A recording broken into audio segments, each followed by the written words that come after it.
채워 주시옵소서. 성전을 청소하고 오늘 또 예배를 위해서 보이지 않는 가운데에도 헌신하고 참여하고 있는 모든 주의 종들 위에도 하나님의 복으로 충만케 복을 허락하여 주시옵소서. 예수님의 이름으로 축복하며 기도합니다. 아멘. 믿음으로 믿음에 이르게 합시다.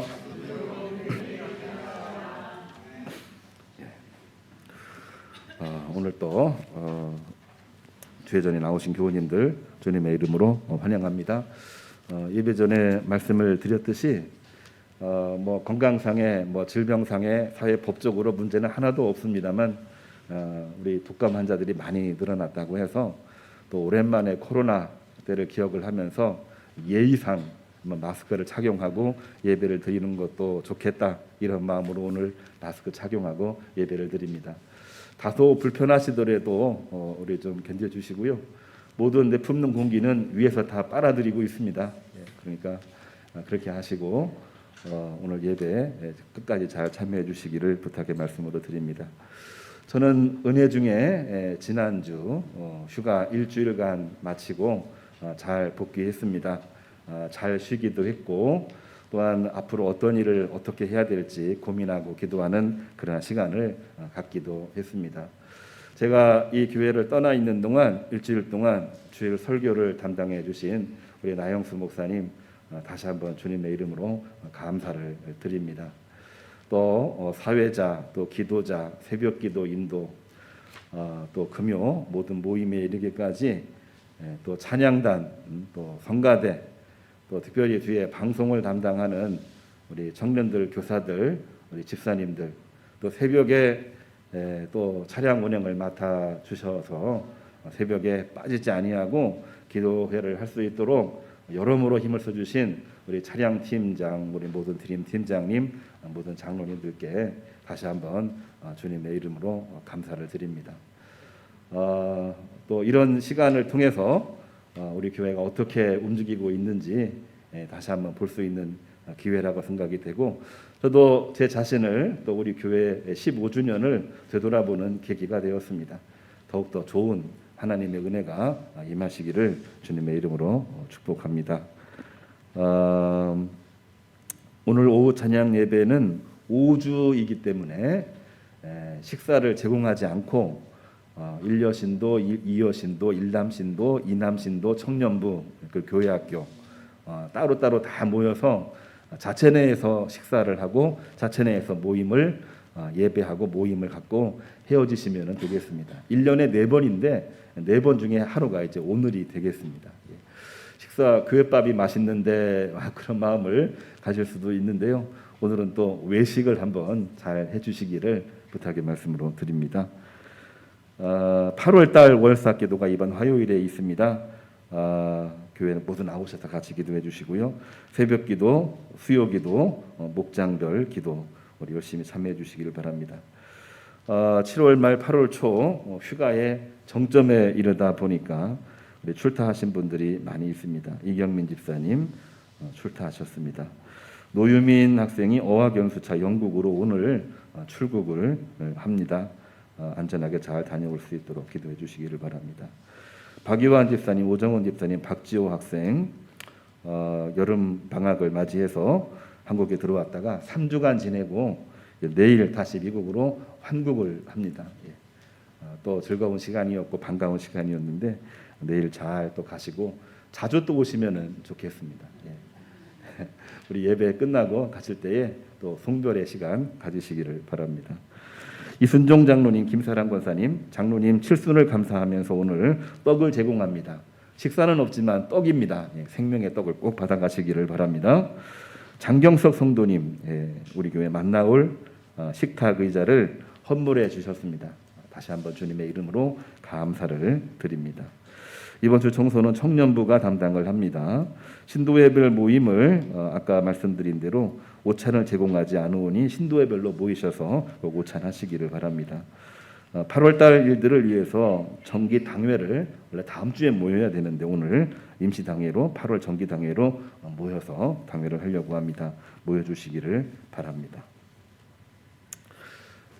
이상으로 광고 말씀 마치겠습니다.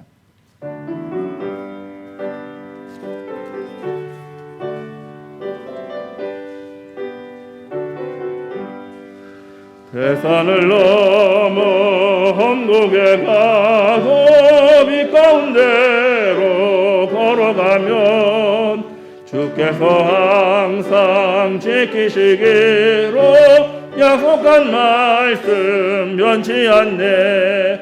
하늘의 영광 나의 맘속에 차고도 넘쳐 할렐루야를 힘차게 불러 영원히 주를 찬양하리. 깜깜한 밤에 다닐지라도 주께서 나의 길 되시고 나에게 밝은 빛이 되시니 길 잃어버릴 염려 없네. 하늘의 영광 나의 맘속에 차고도 넘쳐 할렐루야를 힘차게 불러 영원히 주를 찬양하리. 광명한 그 빛 마음에 박아 찬란한 천국 바라보고 나에게 밝은 빛이 되니 날마다 빛에 걸어가리. 하늘의 영광 나의 맘속에 차고도 넘쳐 할렐루야를 힘차게 불러 영원히 주를 찬양하리.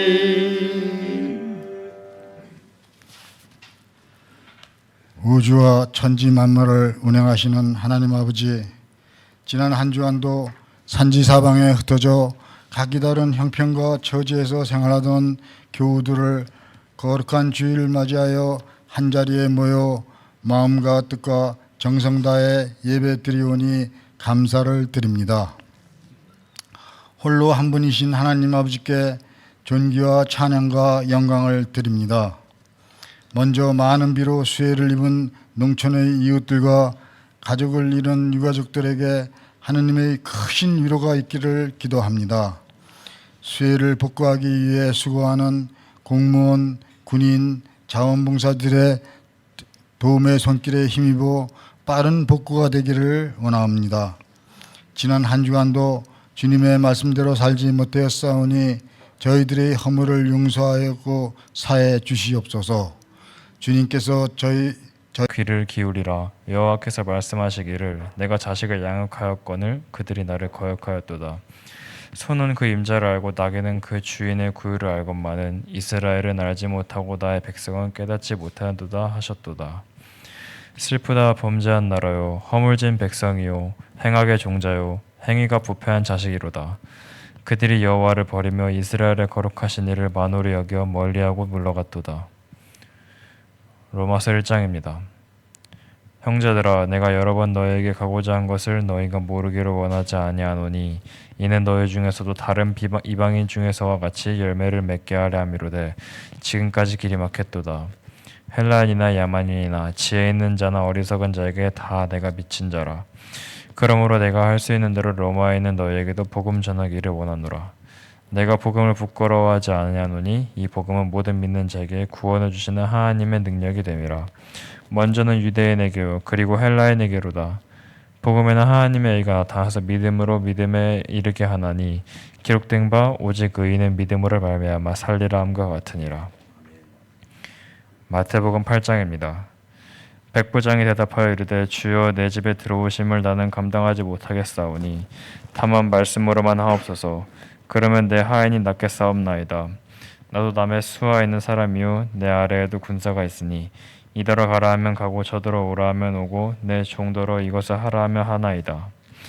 여호와께서 들으시고 놀랍게 여겨 따르는 자들에게 이르시되 내가 진실로 너희에게 이르노니 이스라엘 중 아무에게서도 이만한 믿음을 보지 못하였노라. 또 너희에게 이르노니 동서로부터 많은 사람에게 이르러 아브라함과 이삭과 야곱과 함께 천국에 앉으려니와 그 나라의 본 자손들은 바깥 어두운 데에 쫓겨나 거기서 울며 이를 갈게 되리라. 예수께서 백부장에게 이르시되 가라 내 믿은 대로 될지어다 하시니 그 즉시 한이 나으니라.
아멘. 하나님께 영광의 박수 올리겠습니다. 제가 옆에 분들하고 한번 인사하시겠습니다. 샬롬 샬롬.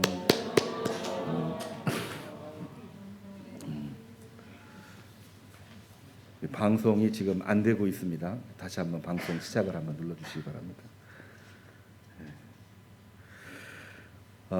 제가 지난 일주일간 휴가를 다녀왔습니다. 아주 잘 쉬었고 또 많은 생각을 하게 됐습니다. 잘 쉬다 보니까 눈이 밝아지더라고요. 안 보이던 것이 잘 보이는 시력을 좀 회복하고 왔습니다. 또 많은 생각을 했는데 그 중에서도 요즘 시대의 교회 그리고 성도의 신앙은 무엇인가, 이 부분이 가장 머릿속에 많이 들어왔습니다. 신앙생활하기 참 쉽지 않은 때가 지금 이때거든요. 근데 마침 이번 주에 우리에게 주어진 성경 일과를 보니까 믿음에 관한 내용이 성경 본문이었습니다. 이것 또한 역시 하나님의 예비하심, 여호와 이레가 아닌가, 이런 생각을 하면서 오늘 설교 말씀을 준비를 했습니다. 오늘날 이 혼돈의 시대에 믿음으로 산다고 하는 것은 과연 어떤 의미를 지니고 있나? 그냥 평범하게 일반적으로도 살 수 있는데 우리 믿는 사람들은 하나님의 부름을 받아 예수 그리스도를 믿는 믿음으로 이 땅에서 조금 더 특별하게, 이 땅에서 조금 더 의미 있게, 그야말로 하나님이 주시는 말씀대로 생명을 살리는 삶을 살아간다고 하는 그 믿음, 그 믿음으로 사는 것은 대체 뭘까? 그러한 것을 고민하는 계기가 되었습니다. 왜 이런 고민을 하게 되었을까? 사실은 우리 교우님들과 다를 수도 있고 비슷할 수도 있지만 제 마음속에 가장 고민이 되었던 것은 이런 부분이 있습니다. 우리 마음속에 믿음은 있지만 실천하지 못하는 것들이 너무나도 많이 있습니다. 제가 직접 손과 발로 실천을 하고 있지만 그 과정에서 의심하고 불안해하는 것이 늘 존재하고 있습니다. 과연 믿음이 무엇이? 신앙생활하면서 겉모습은 매우 신실해 보이지만 내면은 신실치 못할 때가 많이 있습니다. 저 자신도 그럴 때가 많고 우리 모든 사람들이 다 고민하고 있는 것입니다. 내면은 신실하나 외면은 그렇지 않을 때 우리가 가지고 있는 믿음이 과연 진정한 믿음인가? 이러한 믿음을 보시고 하나님은 과연 믿음의 열매를 주실까? 믿음에 열심을 다했는데 하나님이 열매를 주시지 아니하면 사람들에게 대체 뭐라고 말할 수가 있을 것인가? 그러한 두려움 항상 존재하고 있는 것입니다. 요즘 우리 크리스찬들이 가장 힘들어하고 있는 것 중에 하나가 뭐냐면은 믿음이 있는 사람보다 믿음이 없는 사람이 더 훌륭해 보일 때에 과연 우리는 믿음 생활을 계속해야 되는가라는 부분이었습니다. 믿음에 대한 근본적인 질문을 하고 있는 그러한 때이지요. 오늘날 대부분의 크리스찬들이, 대부분의 교회들이 고민하고 있는 그러한 부분이기도 합니다. 그 이유들을 설명하고 있는 책들을 이 서점에 가보기도 하고 인터넷으로 검색을 해보니까 너무나도 많은 책들이 나와 있더라고요. 상당히 많은 부분에 분석을 하고 있는데 너무 많아서 그거를 다 적으면은 오늘 그 이야기만 하다가 설교를 못할 것 같아서 제가 두 가지로 딱 요약을 했습니다. 그 두 가지를 얘기하면 첫 번째가 뭐냐면은 다 알고 있는 내용이겠지만은 개인주의 신앙과 믿음의 사유와 현상 때문입니다. 개인주의 신앙이 우리들 삶 속에 너무 깊숙이 들어와 있습니다. 개인이 중심이다 보니까 교회, 그것도 공교회죠. 공교회. 하나님이 특별하게 복음 전하기 위해서 세우신 이 공교회. 이 교회를 중심으로 두지 아니하고 2차적으로 또한 우리에게 없어서는 안 되는 아주 필수 불가결한 그러한 그 장소가 아니라 어떤 경우에는 불필요한 존재로 여겨지게 만드는 것이 오늘 개인주의 신앙의 특징이라고 이야기를 합니다. 그러다 보니까 교회 공동체의 공적인 사명, 복음을 전하고 생명을 살리고 하나님 나라를 이 땅에서 이루고 주님 오시는 그날까지 믿음으로 살아가게 하는 이 공적인 사명과는 분리가 된 채 개인 혹은 가정의 영역을 채우는 데만 우리 모든 사람들의 신앙이 집중되어져 있다는 얘기입니다. 말이 좋아서 개인주의죠. 오늘날도 개인이 가장 소중하다 이야기를 하지만 종교적으로 들어가 보면은 개인주의 신앙은 그야말로 샤머니즘입니다. 샤머니즘. 오로지 자기를 위해서 기도하고 자기를 위해서 물 한 그릇 떠놓고 빌고 오로지 자기를 위해서 여러 가지 우리가 상식적으로 이해하기 힘든 종교의식을 행하는 거거든요. 그것이 개인주의인데 엄밀히 보면은 샤머니즘에 해당하는 것이 오늘날 우리 교회 가운데 많이 들어와 있다. 그게 첫 번째 내용이었습니다. 주님께서는 갈릴리에서 복음을 전하셨죠. 회개하라, 천국이 가까이 왔느니라. 이러한 예수님의 말씀은 광범위한 사회 전반의 구원을 위해서 선포하신 말씀이고 그 일들을 위해서 그런 다음부터는 일일이 사람들을 찾아가셨습니다. 거라사 지방으로, 환우들이 있는 곳에, 귀신 들린 사람이 있는 곳으로 찾아가셔서 그들을 고쳐주시고 그들을 하나님 백성으로, 하나님의 자녀로 회복을 시켜 주셨습니다. 우리는 사적인 영역, 개인적인 영역만을 채우려고 하는데 하나님은 공적인 일들을 위해서 각 개개인을 찾아오신 거거든요. 주님께서 원하셨던 소망과 우리 인간이 원하고 있는 개인적인 소망 간의 이 갭이 존재하게 되는 것을 느낄 수 있는 그러한 대목입니다. 두 번째는 교회의 문제를 우리는 한 번쯤은 짚고 넘어갈 필요가 있습니다. 교회가 공교회로서 역할을 감당하는 것이 아니라 사회적으로 또 일반적인 어떤 사회 조직으로 많이 변질되고 있다는 겁니다. 관료주의 그리고 경제지상주의, 거기에 너무나 많이 집착을 했습니다. 역동적인 하나님의 말씀을 통해서 교회는 거룩해져야 되고 그 거룩함을 가지고 세상을 변화시켜야 되고 세상 사람들에게 하나님의 생명을 증거하는 것이 교회의 소명입니다. 그런데 교회가 그러한 역동적인 말씀보다는 규칙과 위기의 서열, 그리고 교회가 작으면 안 된다, 교회 건물이 아주 멋있어야 된다 해서 지나치게 거기에만 집착하다가 결국에는 교회의 정체성과 교회의 소명을 잃어버렸습니다. 오늘날 교회가 교회답지 못한 모습을 가지고 있는 교회는 교회가 작고 겉모습이 초라한 교회에서는 그런 얘기 하지 않습니다. 정말 미안한 얘기긴 하지만 교회가 크고 아주 멋있고 그리고 남들이 보면은 멋있는 교회다, 훌륭한 교회다 라고 생각하고 있는 그 교회 교인들이 지금 사회적으로 정치적으로 물의를 많이 일으키고 있습니다.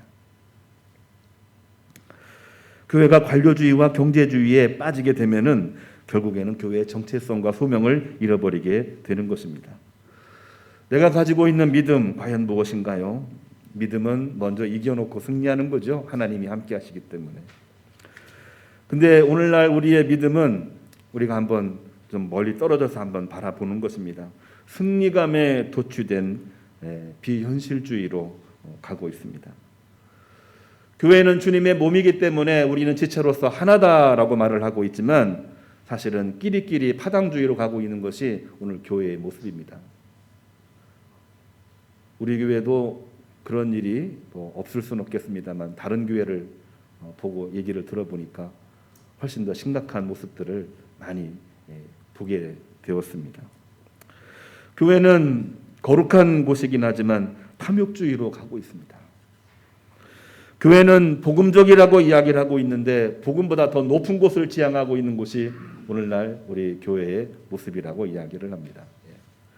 이야기를 하자면은 너무나도 많은 일들이 있는데 크게 두 가지입니다. 개인주의와 교회의 경제주의.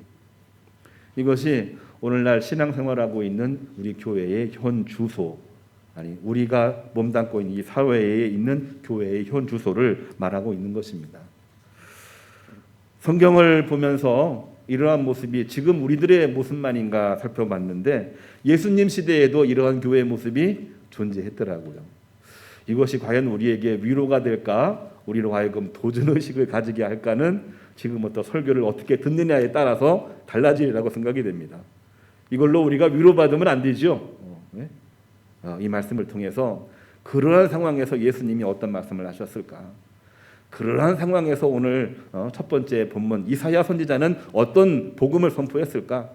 그러한 상황 가운데에서 사도 바울은 어떤 메시지를 전하면서 복음을 전했을까? 이게 오늘 중요한 관심입니다. 예수님께서 오늘 맨 마지막으로 선포된 예수님의 말씀을 우리가 읽었습니다. 이 말씀을 보게 되면 마태복음 8장 5절 이하인데요. 가버나움에서 이스라엘 중 아무에게서도 이만한 믿음을 보지 못했노라 라는 그 말씀을 예수님이 하고 계십니다. 사실 이 말씀은 우리가 잘 알고 있는 말씀이에요. 그렇지만 이 말씀을 뒤집어서 이야기를 해보게 되면은 그 당시에 유대인들과 바리새인들 또한 사두개인들, 그들은 이스라엘 민족의 핵심적인 역할을 하고 있는 사람이고 그들을 한 부분적인 무리라고 말하지 아니하고 전체 이스라엘이라고 말할 정도로 아주 뿌리 깊고 뼈대가 있는 그러한 신앙인들이었습니다. 그런데 그들 신앙인 중에서 이만한 믿음을 가진 자가 그 어디에도 없더라. 이 말씀은 상당히 무서운 말씀이고 상당히 공격적인 말씀이 되는 것입니다. 그랬습니다. 성전을 지키고 있던 사두개인들, 그들은 성전주의에 빠졌습니다. 성전 권위주의에 빠졌습니다. 그 결과 하나님의 역동적인 말씀과 복음 전하는 일에는 등한시했습니다. 오로지 자기들의 전통과 권위만을 내세우는 일들을 했죠. 성전이 아니라 바벨론 포로 이후에 돌아와서 성전이 없기 때문에 회당 중심으로 회당을 장악했던, 오늘날로 말하면은 교회하고 비슷합니다. 회당을 장악했던 바리새인들도 자기들의 권위를 내세우면서 전통을 자꾸 만들어갑니다.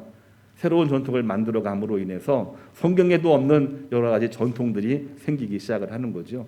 그걸로 정치를 해나가고 그걸로 사람들 앞에서 위압감을 나타내고, 그러는 가운데에 교회가 교회다워지고 복음이 복음다워지는 것이 아니라 많은 사람들이 이제 이것을 따라오지 아니하고 오히려 정반대의 길로 가게 되는 겁니다.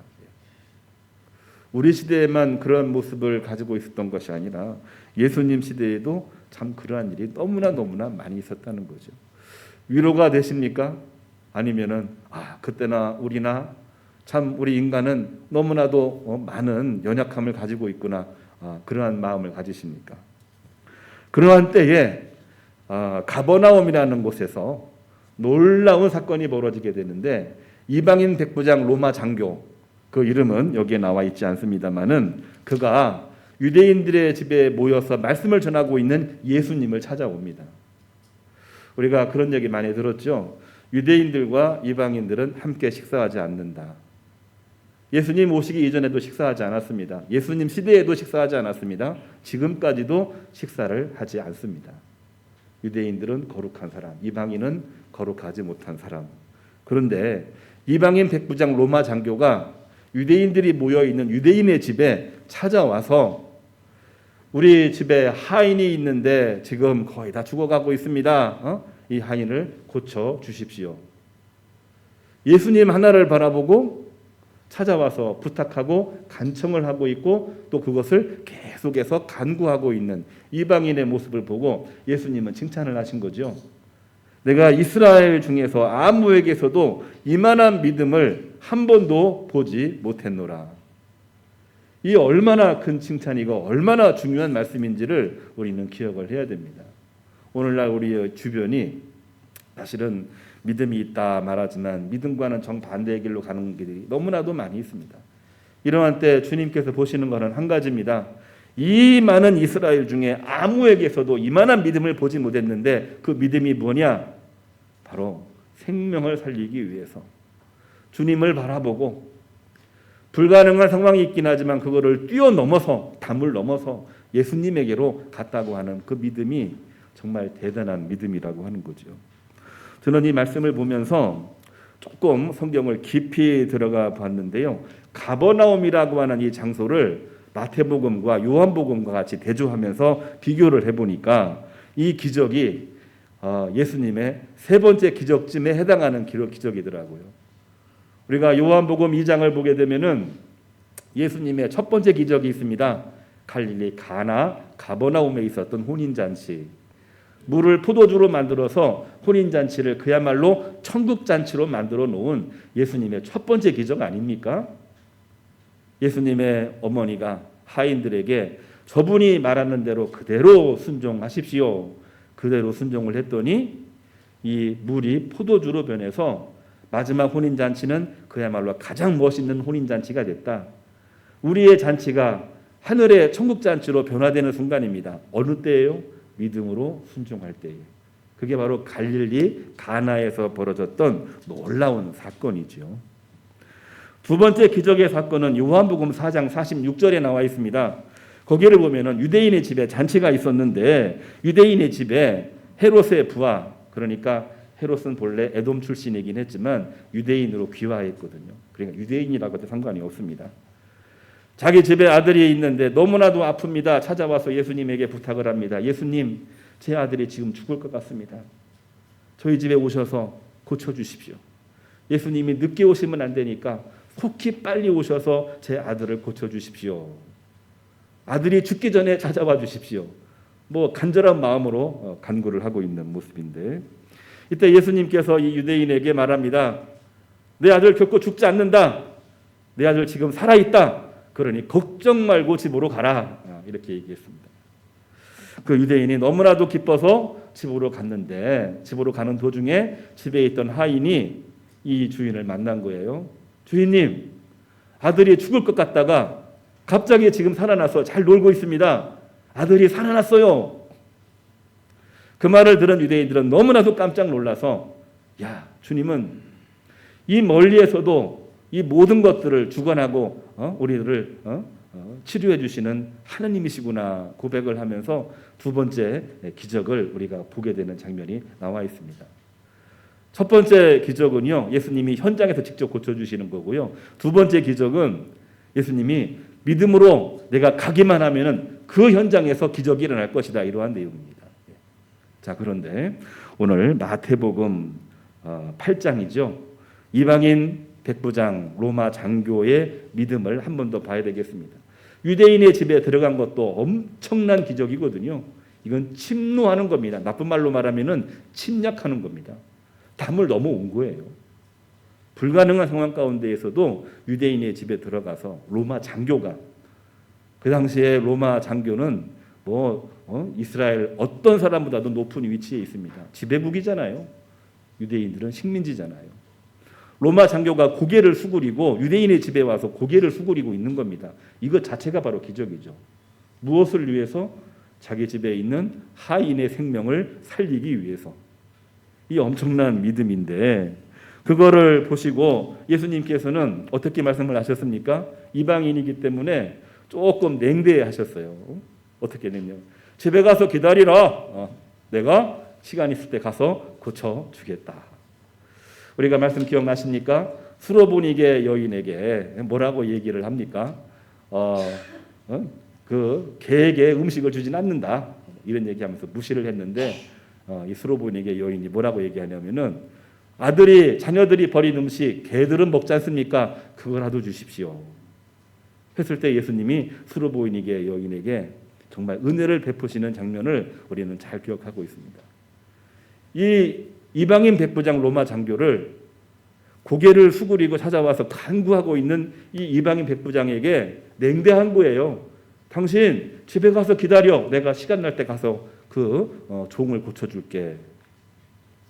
그런데 그러한 수모를 당하고 있는 가운데에서도 이방인 백부장은 이렇게 말하죠. 주님, 저에게도 부하가 있고 저에게도 상전이 있습니다. 상전이 나에게 이렇게 하라면 나 그대로 행하고, 나도 내 그 부하에게 명령을 하면은 그대로 순종합니다. 주님, 오실 필요 없습니다. 이 자리에서 그냥 고쳐 주십시오. 말씀만 하시면 내 하인이 나은 줄로 믿습니다. 아멘. 이러한 말씀을 하자마자 그 종은 낫게 된 거죠. 그리고 나서 하신 말씀이 뭐냐면은, 이 가버나움에서 이스라엘 중 그 어느 누구에게서도 이 이방인 백부장만한 믿음을 가진 사람이 없노라 하면서 극찬을 하고 계시는 그러한 내용입니다. 여러분, 오늘날 우리가 믿음 생활하기 어렵다 이야기를 하고 있지만, 사실은 어렵지 않은 것이 한 군데도 없습니다. 우리가 쉽다고 생각하고 그거는 아무것도 아니라고 하는 곳에서 우리는 늘 불신앙하고 있거든요. 잘 지킬 수 있는데도 안 지킵니다. 잊어버립니다. 가볍게 여깁니다. 그거를 가볍게 여기다가 중요한 순간이 왔을 때에는 아무것도 하지 못하는 것이 우리 인간의 연약함 아니겠습니까? 자, 그런데 그 어렵고 힘든 그러한 가운데에서도 끝까지 주님을 바라보고 믿음을 고백을 했고, 끝까지 믿음으로 순종하려고 몸부림을 쳤던 오늘 여기 나와 있는 이방인 백부장, 그에게는 하나님의 놀라운 복이 임했던 것을 우리는 보게 되고 있는 것입니다. 이것이 우리가 말씀을 통해서 봐야 될 하나님의 말씀, 복음, 생명이 아닌가요? 이 말씀을 통해서 우리는 큰 위로와 큰 힘과 큰 열매에 대한 비전을 가지시기를 주님의 이름으로 축복합니다. 자, 이러한 이야기는 주님 시대뿐만이 아니라 이사야 선지자 시대에도 존재했었습니다. 오늘 읽은 첫 번째 말씀 이사야 1장 1절로 4절 말씀을 보면은요, 이렇게 기록을 하고 있습니다. 유다 왕 우시야, 요담, 아하스, 히스기야 4명의 왕이 통치하는 동안 이사야 선지자가 활동을 했거든요.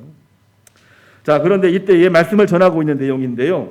하나님은 이스라엘을 너무너무 사랑하셨지만, 유다를 너무너무 사랑하셨지만, 내가 자식을 양육하였건을 사랑했지만 그들이 나를 거역하였도다. 하나님 말씀을 가볍게 여기고 하나님 말씀을 떠나서 결국에는 죄를 지었는데 슬프다 범죄한 나라요 허물진 백성이요 행악의 종자요 행위가 부패한 자식이로다. 하나님의 심판이 임할 것을 선언하는 가운데에 우리가 여기에서 벗어나려면은 하나님의 말씀을 회복해야 됩니다. 이러한 말씀을 증거하고 있는 말씀이 오늘 이사야에 나와 있는 말씀이 되는 것입니다.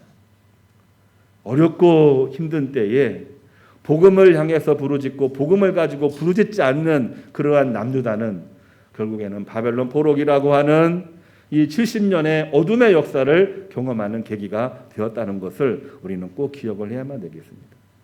어렵고 힘들 때, 복잡할 때, 혼돈스러울 때 끝까지 복음을 부르짖는 그들에게는 하나님께서 역사하사 복을 내리시고 창대케 하셨는데, 정말 그 어려운 순간에 하나님 말씀을 부르짖으며 믿음으로 나가지 못했던 남유다에 대해서는 하나님이 심판을 하시고 있는 그러한 내용이 되는 것입니다. 오늘 우리가 말씀 제목으로 이루고 있는 제목은 이 바울이 한 얘기입니다. 사실은 오직 의인은 믿음으로 살리라 함과 같으니라 이 말씀을 제목으로 삼고 하려고 하다가 바울로의 입술로 고백을 했던 믿음이란 무엇인가? 믿음은 믿음으로 믿음에 이르게 하는 것이다. 이 말씀을 제목으로 정했어요. 오직 의인은 믿음으로 살리라 함과 같으니라. 이 말씀은 맨 처음으로 했던 선지자가 누구냐면은 하박국입니다. 구약 성경에. 그 말씀이 오랫동안 회자가 돼서 성경에 6번 이상 나오고 있는 게 그 말씀이거든요. 바울도 그 말씀을 인용하고 있는 게 오늘 본문입니다. 그런데 바울이 자기의 입술로 고백을 했던 것이 뭐냐면은 믿음이란 과연 무엇이냐? 믿음으로 믿음에 이르는 것이 믿음이다. 말이 좀 어렵죠? 예. 믿음으로 믿음에 이르는 것이 믿음이다. 예, 믿음은 마음속으로만 갖지 말고 믿음을 가지고 실천하고 몸부림쳐서 진짜 하나님에 대한 믿음을 확인하고 또 확인해 나가는 것이 믿음이다. 이게 바로 바울의 메시지였던 것입니다. 그래서 바울은 로마 교회에 보낸 편지 1장 16절 맨 처음입니다. 이렇게 말하고 있죠. 내가 복음을 하나님의 능력으로 여깁니다. 나는 하나님의 능력으로 여기기 때문에 결코 이 복음을 부끄러워하지 아니할 것이며 하나님의 의가 나타나서 믿음으로 믿음에 이르게 할 것임을 믿습니다. 이게 바로 바울의 고백입니다. 바울의 고백이요. 기록된 바 하박국이 예언했던 그 말씀을 인용하고 있지요. 오직 의인은 뭐냐? 훌륭해서 의인이 아니고 많은 일을 해서 의인이 아니고 멋진 일을 많이 해서 의인이 아니고 의인은 믿음으로 말미암아 믿음에 이르게 한 사람, 끝까지 믿음으로 부르짖어서 믿음으로 말하고 믿음으로 호소하고 믿음으로 끝까지 포기하지 않는 사람이 진짜 의인인 것입니다. 이렇게 고백을 하면서 본인은 복음을 절대로 부끄러워하지 않는다. 이렇게 고백을 하고 있는 것입니다. 조금 어려운 얘기입니다만은 이 로마서를 쓴 장소는 고린도라고 하는 도시였습니다. 고린도에서 사도 바울은 고민을 했어요. 세계 복음 선교를 위해서 로마를 지나 저 스페인으로 갈까? 아니면 예루살렘에 많은 사람들이 지금 어려워하고 있고 고통스러워하고 있는데 그 어렵고 고통스러운 예루살렘으로 갈까? 그 고민을 바울이 하게 됩니다. 로마를 지나서 저 스페인으로 가게 되면은 로마는 모든 세계가 다 길이 열려져 있잖아요. 알렉산더 시대에 다 길이 만들어졌기 때문에 놀라운 일입니다. 그런데 예루살렘 교회가 핍박받고 있고 예루살렘이 너무나도 어렵다고 하니까 사도 바울은 고민이 됐어요. 결국은 어디로 결정을 했냐면은 세계 선교도 중요하지만은 핍박받고 힘겨워하고 있는 예루살렘 교회를 돌보는 것이 더 중요하다 생각을 해서 밀레도로 갔다가 결국에는 예루살렘으로 가서 거기에서 복음을 전하다가 잡히고 재판을 받게 되는 이야기가 이 사도행전에 기록된 내용입니다. 무엇을 위해서? 복음을 위해서, 생명을 위해서, 하나님이 본인에게 주신 사명을 위해서 예루살렘의 길로 가게 됐던 거지요. 재판을 통해서 사형이 언도가 됩니다. 그러나 이 사도 바울은 로마의 시민권을 활용을 해서 로마에 가서 내가 재판을 받겠다. 로마의 길을 만들어 냅니다. 가는 곳곳마다 육지든 땅이든 섬이든 복음을 전하게 되고 로마에 도착했을 때에 이 바울을 맞이하는 사람들이 굉장히 많았습니다. 왜냐? 로마서의 내용처럼 로마로 오기로 했는데 그 중요한 일들보다도 더 중요한 것 예루살렘을 살기 위해서 갔다가 우리에게로 온다고 하니 그들이 다 모여서 재판을 받는 2년 동안 말씀을 듣고 배우고 하면서 로마 교회가 크게 번성을 하게 됩니다. 그곳에 바울이 머물렀던 곳이 우리가 잘 알고 있는 두란노라는 장소였고 오늘날도 그 도심의 중심에 두란노라고 하는 것을 기념해서 우리나라에도 두란노 서원이라는 이 재단을 만들기도 했지 않습니까? 그렇습니다. 아무것도 아닌 것처럼 보이지만 그는 복음을 부끄러워하지 아니하고 그는 본인의 믿음을 부끄러워하지 아니하고 끝까지 믿음에 호소하고 믿음으로 행동을 했을 때에 하나님께서는 로마로 가는 길을 열어주셨을 뿐만이 아니라 로마를 통해서 전 세계로 복음이 전파될 수 있는 길을 만들어 주시게 되었던 것입니다. 그렇습니다. 우리들에게는 작은 믿음 하나가 얼마나 소중한지를 다시 한번 확인할 수 있는 내용입니다. 우리 인간 스스로 의로워질 수가 없습니다. 유대인들이 말하고 있는 것처럼 율법으로도 그 어떤 율법으로도 의로워질 수가 없습니다. 주님을 향한 믿음을 가지고 몸부림치며 사는 것이 진정한 믿음의 길이라고 하는 것을 바울은 몸소 증명을 했고 이사야도 그 말씀을 증언하고 있고 예수님은 더욱더 강력하게 그 메시지를 우리에게 주셨던 것입니다. 성도 여러분, 우리가 오늘 제목처럼 믿음으로 믿음에 이르게 하는 사람은 과연 뭘까요? 믿음으로 믿음에 이르는 길은 과연 뭘까요? 저는 두 가지로 말씀을 요약하고자 합니다. 첫 번째로는 예배를 통해서 예수님과의 만남의 체험이 있어야 믿음으로 믿음에 이를 수 있습니다. 교회 나와서 훌륭한 목회자 만난다고 의인이 되는 게 아닙니다. 훌륭한 교인, 장로님, 권사님 만난다고 해서 의인이 되는 게 아닙니다. 교회 와서 그분들은 협력자입니다. 교회에서 진정으로 원하는 것은 예수님을 직접 만나고 대면하는 것입니다. 그 예수님을 만날 때에 우리가 힘을 얻고 용기를 얻고 승리하게 되는 겁니다. 바울 자신의 고백입니다. 바울은 유대인 중에서 중심부에 있던 사람이 아니었습니다. 주변부에 있었던 디아스포라 유대인입니다. 다소 출신이라고 얘기했습니다. 오늘날 튀르키예에서 태어난 사람입니다. 유대인의 도시로 왔을 때 이 바울은 대척을 받았습니다. 그런 사람이 복음을 전하는 중심부에 서서 복음을 전하는 사람으로 되게 된 것은 다메섹 도상에서 죽었다가 다시 살아난 경험을 했기 때문에 그런 것입니다. 눈이 멀었습니다. 아무것도 안 보였습니다. 죽고 싶었습니다. 그러나 아나니아가 기도함으로 말미암아 눈을 다시 뜨게 되었고 이제는 복음을 증거하는 복음 증거자로 일어서서 믿음을 갖게 되었습니다. 믿음으로 믿음에 이르게 된 것이죠. 우리가 신앙생활하면서 예수님과의 깊은 체험과 결속을 통해서 다시 한번 거듭나지 아니하면은 우리의 믿음 온전해질 수가 없는 것입니다. 그것이 바로 믿음으로 믿음에 이르는 길임을 우리는 기억하시기를 바랍니다. 두 번째로는 모든 사람에게 빚진 자의 심정을 가져야 믿음으로 믿음에 이를 수 있습니다. 오늘 사도 바울이 고백을 했던 로마서 8장 13절을 보면은요. 아까 얘기했던 내용입니다. 길이 막혀 로마에 갈 수는 없지만 로마에 있는 헬라인에게나 야만인이나 지혜자나 어리석은 자나 다 내가 빚진 자이기 때문에 내가 반드시 복음을 전해야 되겠다. 이러한 결심을 하면서 로마 교회로 편지를 쓰는 내용입니다. 로마에 있는 헬라인, 이들은 그리스인을 말하고 있습니다. 로마에 있는 이 야만인, 이들은 로마인들을 말하고 있습니다. 그리스 문화와 이 로마의 문화는 합해져서 헬레니즘이 되긴 했지만 너무나도 이질적인 그러한 문화거든요. 하나는 상당히 폭력적인 야만주의입니다. 로만이 그렇습니다.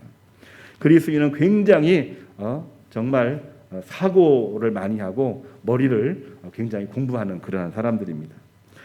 헬라인이나 야마인이나 지혜자나 어리석은 자나 다 내게는 빚진 자입니다. 빚진 자입니다. 왜 나 같은 죄인을 하나님께서 용서해 주시고 복음 증거자로 세워주셨는데, 내 같은 이 죄인을 용서해 주셨는데 그들도 역시 내가 빚진 자의 심정으로 대해야 되는 사람입니다. 바울의 고백은 이거거든요. 오늘날 내가 믿는다, 나는 거룩하다 하면서 누군가를 혐오하고 누군가를 차별하고 하는 이러한 행위가 아니라, 물론 문제가 있는 것도 많이 있지만 그렇게 야만적이고 그렇게 문제가 많다고 할지라도 나 또한 역시 하나님 앞에서 너무나도 문제가 많은 사람이었기 때문에 내가 용서받았으므로 나는 빚진 자입니다. 그러한 심정으로 내가 반드시 복음을 전하겠다. 이러한 마음을 가질 때에 그 믿음이 온전하게 되었던 것이죠. 믿음으로 믿음에 이르는 길은 빚진 자의 심정으로 예배하는 것입니다. 믿음으로 믿음에 이르는 길은 우리 식탁에서 빚진 자의 심정으로 교제하고 나누는 겁니다.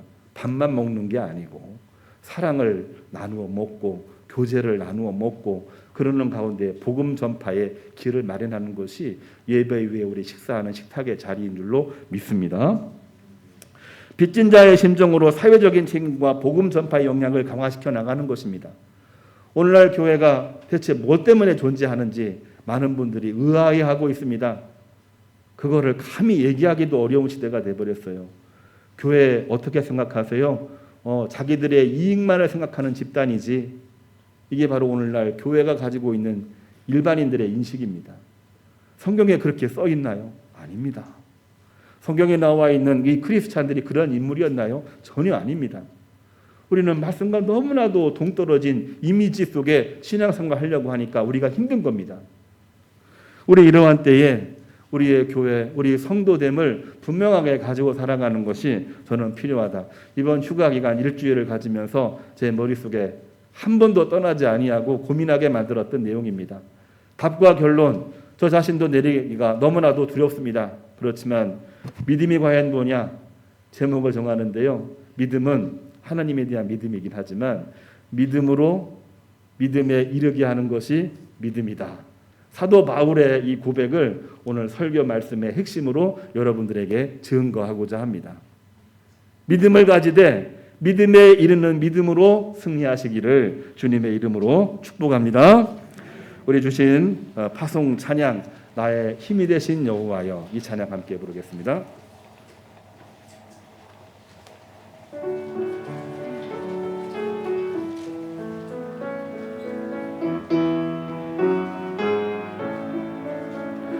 나의 힘이 되신 여호와여, 내가 주님을 찬양합니다. 나는 나의 상업이시요 나의 의세시라. 주는 나를 건지시는 나의 주 나의 하나님, 나의 비알바위시요 나의 상대시라. 나의 하나님, 나의 하나님, 나의 하나님, 생명 나의 여호와, 나의 구세주. 기도하겠습니다. 이제는 우리 주 예수 그리스도의 은혜와 하나님 아버지의 무한하시고 영원하신 사랑과 성령의 교통하시고 함께 하시는 역사가 7월 마지막 주일 주 앞에 나와 예배하고 돌아가는 모든 교우들 머리 위에, 믿음은 무엇인가?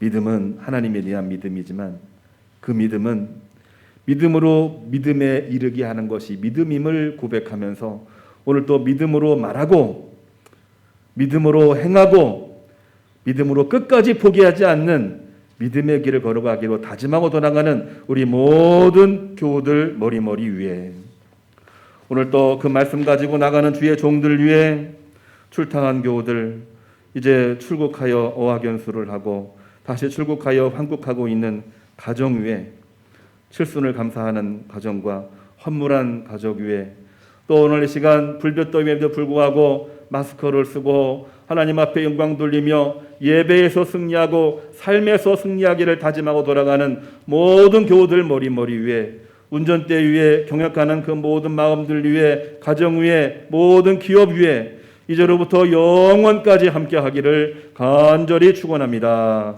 아멘.